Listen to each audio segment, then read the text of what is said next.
Hey guys, welcome back to the channel. In this tech tutorial video, we're going to show you how we can add an overline to your texts and text boxes on LibreOffice Writer in 2026. So let us dive into this. So guys, if you navigate to your document and highlight the text, you will be given the opportunity to apply an underline by using this button or the shortcut Ctrl U here at the top.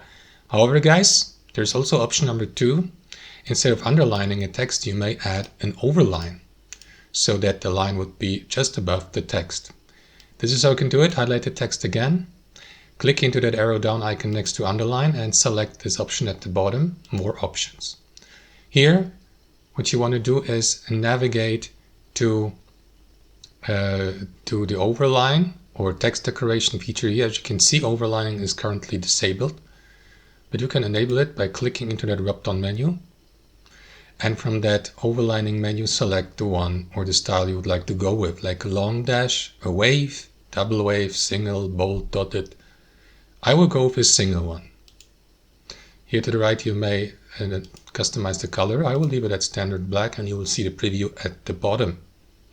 So click into OK to apply it, and that is going to add the overline effect to your text.